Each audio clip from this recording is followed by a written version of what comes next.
Hey, what's up, beautiful people? It's Sindafam. Welcome to the channel. Today we'll have this very interesting video and it's titled "Woke Politicians Team Up Against Jordan Peterson but Get Owned Immediately." Ooh, I'm excited to check this one out. Who don't love a good Jordan Peterson speech? Yeah, I do. I love it. I'm excited about this one. Let's check it out. Racism is a global and vague term. Sorry, but why would you possibly do that? What did that mean? Because I said it was a global and vague term. The inverted commas is that it's not a real thing. No, that isn't what it meant. Well, what did it mean then? Explain. It meant that it's indicative of low-resolution thinking. You know, I know a lot of people who have staggeringly successful careers, and they're often loath to go into a political field despite the tremendous expertise they've developed, because they have to put everything that they've already accomplished on hold or in hawk, in a sense, to enter the public sphere. And I think one of the I understand the conflict of interest problem, but one of the problems with that is that the most highly competent people in many fields are dissuaded from a political career because it requires the unproductive sacrifice of everything they've built. And so what that does, in some sense, is deprive us of some of the best people who could be considering politics as a mode of public service. And so that's a complicated problem to try to solve. Woman there in the green top. Hang on, wait a minute. Let's just get the mic to you. There you go.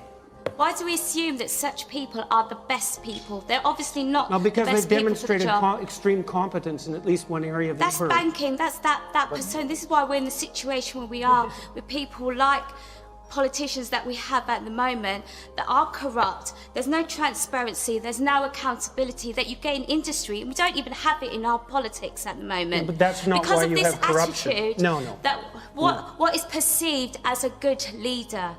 No, that's not why you have that problem. Is. Most people who are successful in their given field aren't corrupt. It's very difficult to become successful and be corrupt. So I know people like to think that, but it's just not true. Corruption is good. It's acceptable. Look, 3% of the population is psychopathic, and it never really goes above that. And the reason that it never goes above that is because being psychopathic is not a very good strategy. And so the idea that people in power are corrupt, by definition, especially if they've built up their stature and influence as a consequence of competence, is simply wrong. And so you do want people who've demonstrated high levels of competence in at least one other field to serve as potential political candidates. What else would you use as a criteria for their ability? So why is what that else do you have? 3% elevated as our leaders? Why is that 3% elevated as our leaders? They're not. They aren't. That's wrong. And to think that way is counterproductively cynical. It's absolutely the case that institutions have a proclivity towards corruption under some circumstances. That's true of all institutions. But to blindly assume that that's more characteristic, let's say, of your political leaders than it is of you, for example, as a person, or that it's more specifically characteristic of political leaders than people who are operating at the highest level of their capacity in other areas. It's an empty sort of cynicism. It doesn't serve people well, and it's not true of reasonable governments or countries. Well, it's simply not true. Let's take another question from Julian Lee. With the revelations from cricket's Azim Rafiq and footballers still taking the knee, what does this say about racism as a continuing undercurrent in present-day Britain?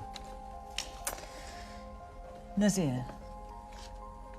The brown person will answer first. Yeah. No disrespect. Nazir, so do you think that was wrong of me to come to you first? I think so. I think. Well, let's not do it then, Jordan.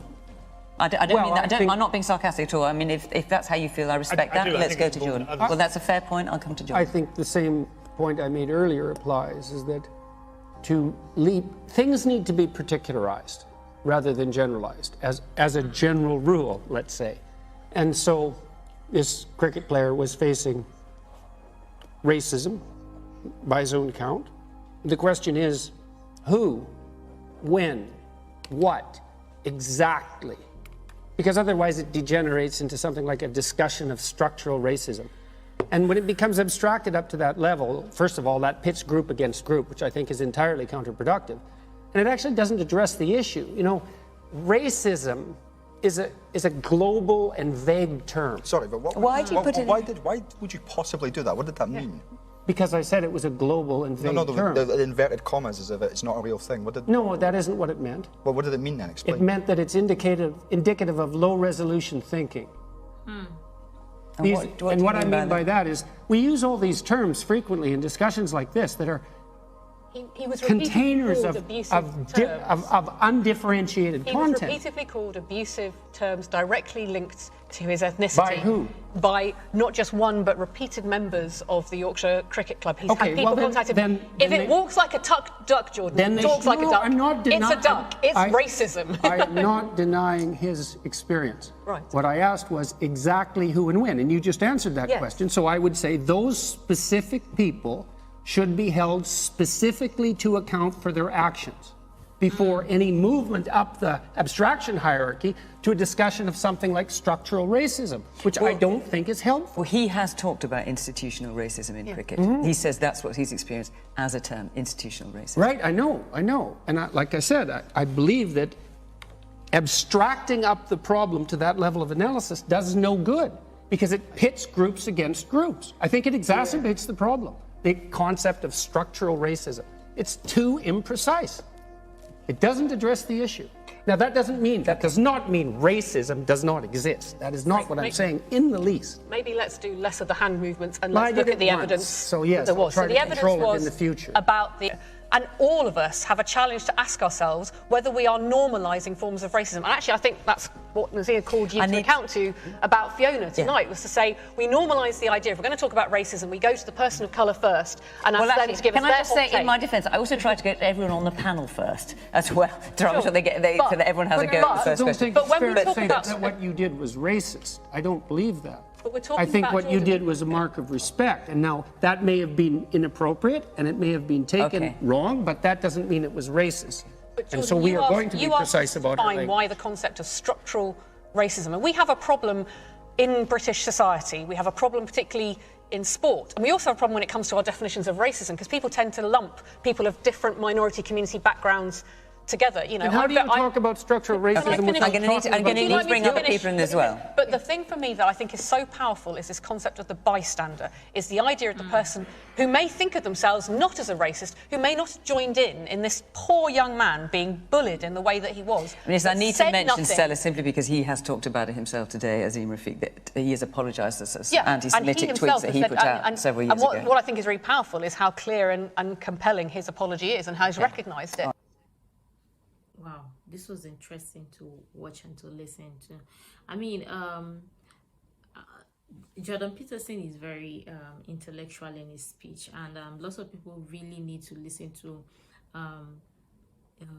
Jordan Peterson. And yeah, regarding the part where he said racism, and talking about the racism regarding the cricket player and the team, and where he said the people who did that to the player should be held accountable. I think at this point lots of people should be held accountable for their action, and it should not be like a general thing, because sometimes things like this spread like a disease, and when people see that it is appropriate for you to do a certain thing or to misbehave or to carry on a certain behavior that is not appropriate or that is not right, people would adopt that and be like, oh, if this person does this and is fine by the community or is fine by the society, then why don't I?